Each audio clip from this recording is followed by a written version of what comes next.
नमस्कार, आपका हमारे न्यूज चैनल यूके 24 न्यूज में स्वागत है। मौसम समाचार। प्रदेश के इन 4 जिलों में बारिश का अनुमान, प्रशासन अलर्ट। प्रदेश में मौसम का मिजाज बदलता रहता है। प्रदेश में बीते कुछ दिनों से लगातार बारिश होने से जनजीवन अस्त व्यस्त हो गया है। वहीं कई मार्ग बाधित हो गए हैं। मौसम विज्ञान केंद्र देहरादून के पूर्वानुमान के तहत आज प्रदेश के 4 जिलों में गरज के साथ हल्की से मध्यम बारिश की संभावना जताई गई है। इसके अलावा आज राज्य के कुमाऊं मंडल के जनपदों के अनेक स्थानों और गढ़वाल मंडल के जनपदों के कुछ हिस्सों में हल्की से मध्यम बारिश की संभावना जताई गई है। मौसम विज्ञान केंद्र देहरादून के पूर्वानुमान के तहत आज प्रदेश के नैनीताल, चंपावत, बागेश्वर और पिथौरागढ़ जनपदों के अनेक स्थानों और शेष जनपदों के कुछ स्थानों में गरज के साथ हल्की से मध्यम बारिश होने की संभावना जताई गई है, जिसे देखते हुए इन जिलों में ऑरेंज अलर्ट जारी किया गया है। वहीं देहरादून समेत प्रदेश के अन्य जनपदों में भी आज गरज के साथ कहीं हल्की से मध्यम बारिश दर्ज की जा सकती है। प्रदेश में आज अधिकतम तापमान 29 डिग्री सेल्सियस और न्यूनतम तापमान 24 डिग्री सेल्सियस रहेगा। अब बात करते हैं डीजल पेट्रोल के दामों की। जाने क्या है उत्तराखंड में पेट्रोल और डीजल की कीमतें। देहरादून की बात करें तो आज पेट्रोल के दाम है 97 रुपए 87 पैसे, वहीं डीजल के दाम है 89 रुपए 72 पैसे। हरिद्वार की बात करें तो आज पेट्रोल के दाम है 97 रुपए 17 पैसे, वहीं डीजल के दाम है 88 रुपए 95 पैसे। रुद्रपुर की बात करें तो आज पेट्रोल के दाम है 97 रुपए 51 पैसे, वहीं डीजल के दाम है 89 रुपए 38 पैसे। हल्द्वानी की बात करें तो आज पेट्रोल के दाम है 97 रुपए 21 पैसे, वहीं डीजल के दाम है 89 रुपए 2 पैसे। जानिए आज देश और प्रदेश में क्या कुछ रहेगा खास। आपदाग्रस्त क्षेत्रों का दौरा करेंगे सीएम धामी।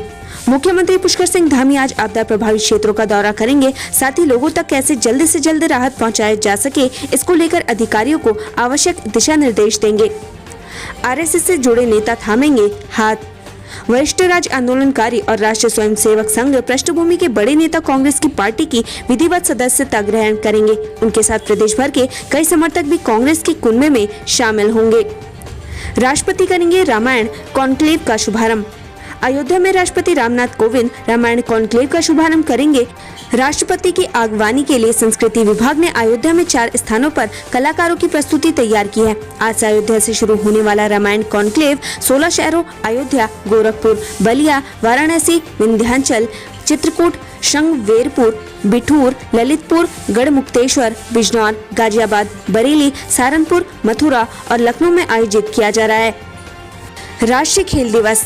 हॉकी के जादूगर मेजर ध्यानचंद का आज जन्मदिन है। उनके जन्म दिवस को देश में राष्ट्रीय खेल दिवस के तौर पर मनाया जाता है। सपा का खिलाड़ी घेरा कार्यक्रम।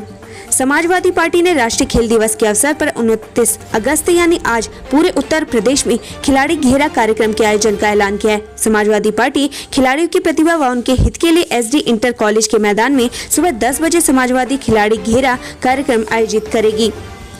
आज नहीं होगा खेल पुरस्कार समारोह।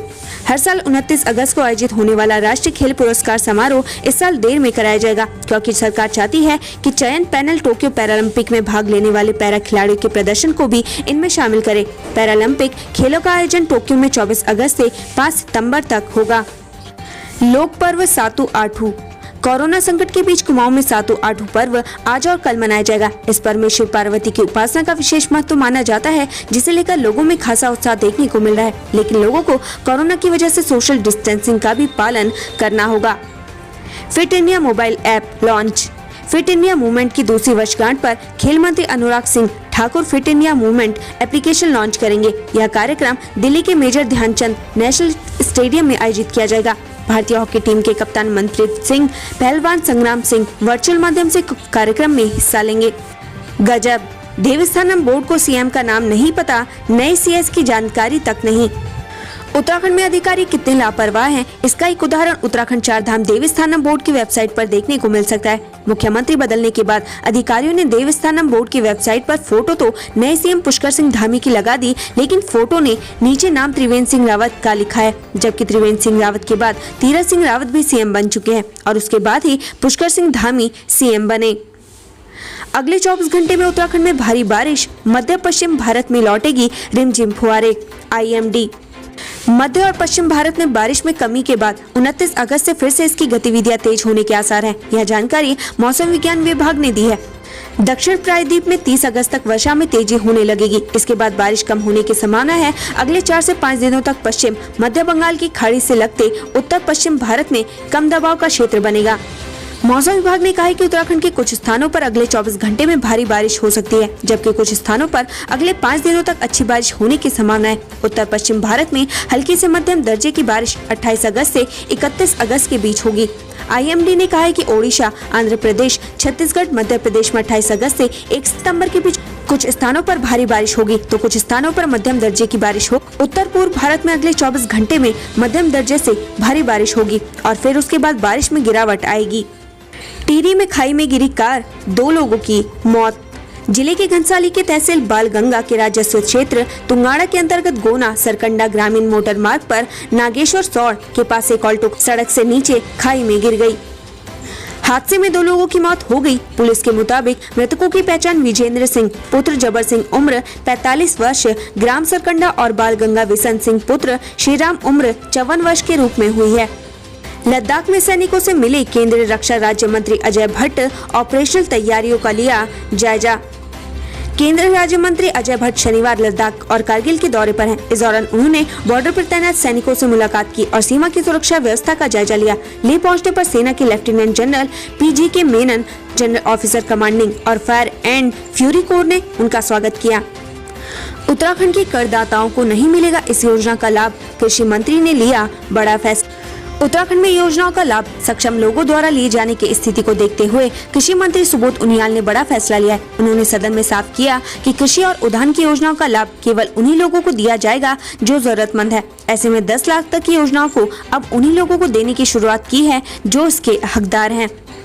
सैन्य धाम के डिजाइन पर मंत्री गणेश जोशी ने उठाए सवाल, फिर से तैयार करने के निर्देश। सैनिक कल्याण मंत्री गणेश जोशी ने विभागीय अधिकारियों के साथ बैठक की। मंत्री ने सैनिक कल्याण निदेशालय में सैन्य धाम निर्माण कार्य को लेकर समीक्षा बैठक की। इस दौरान उन्होंने सैन्य धाम निर्माण कार्य की तैयारियों का जायजा लिया। वहीं गणेश जोशी ने सैन्य धाम के डिजाइन को संशोधित कर पुनः तैयार करने के निर्देश दिए। सुभारती ट्रस्ट फर्जीवाड़ा, आरोपी कांग्रेस नेता मनीष वर्मा का पत्नी के साथ सरेंडर, भाई गिरफ्तार। सुभारती ट्रस्ट जमीन फर्जीवाड़ा मामले में आज पूर्व दर्जाधारी मनीष वर्मा और उनकी पत्नी ने कोर्ट में सरेंडर कर दिया है, जबकि उसके भाई को पुलिस ने कोर्ट के बाहर से गिरफ्तार कर लिया है। कोर्ट ने फिलहाल तीनों को जेल भेज दिया है। डायल 112 पर मदद के लिए आई कॉल, 56 परिवारों ने अफगानिस्तान में फंसे लोगों के लिए मांगी मदद।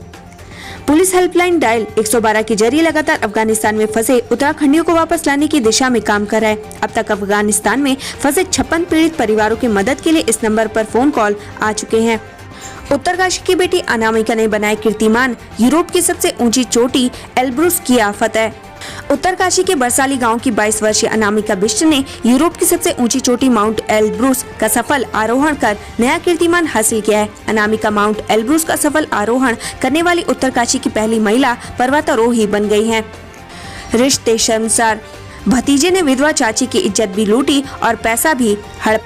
आजकल महिलाएं अपने घरों में सुरक्षित नहीं हैं। ऐसा ही एक मामला उत्तराखंड से सामने आया है। काशीपुर में सगे भतीजे ने विधवा चाची को ही अपनी हवस का शिकार बनाया है। इतना ही नहीं, आरोपी ने पीड़िता के पैसे भी हड़प लिए हैं। ऋषिकेश गंगोत्री हाईवे बंद होने से चंबा में पेट्रोल डीजल की किल्लत, हो रही मारामारी। ऋषिकेश गंगोत्री हाईवे बंद होने से चंबा में पेट्रोल डीजल की सप्लाई नहीं हो पा रही है। चंबा के 2 पेट्रोल पंपों पर तेल खत्म हो गया है, जबकि एक ही पेट्रोल पंप पर पेट्रोल डीजल मिल रहा है, जहां पर पेट्रोल डीजल भरवाने के लिए वाहनों की लंबी कतारें लग रही हैं। पैरालंपिक, भाविना पटेल ने 53 साल बाद रचा इतिहास, देश को समर्पित किया पदक। टोक्यो में पैरालंपिक खेलों के महिला एकल के फाइनल मुकाबले में चीन की झाओ यिंग ने भारत की भाविना पटेल को 3-0 से हरा। भारत की भाविना बेन पटेल को टोक्यो पैरालंपिक के टेबल टेनिस क्लास 4 स्पर्धा के महिला एकल फाइनल में रविवार को यहां चीन की झाओ यिंग के खिलाफ सीधे गेम में 7-11, 5-11, 6-11 की शिकस्त के साथ रजत पदक से संतोष करना पड़ा। सीएम धामी बोले, नो पेंडेंसी पर सरकार का फोकस, विकास के लिए सरकार प्रतिबद्ध। रुद्रपुर थाने में घुसकर बीडीसी सदस्य ने एसओ पर ताना तमंचा, जानिए पूरा मामला।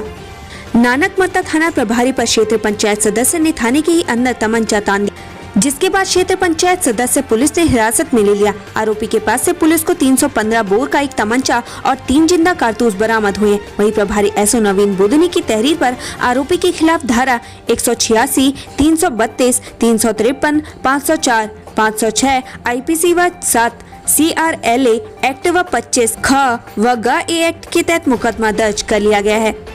खुद के पैरों पर खड़े होने की जगह सरकारों पर बोझ बने निगम।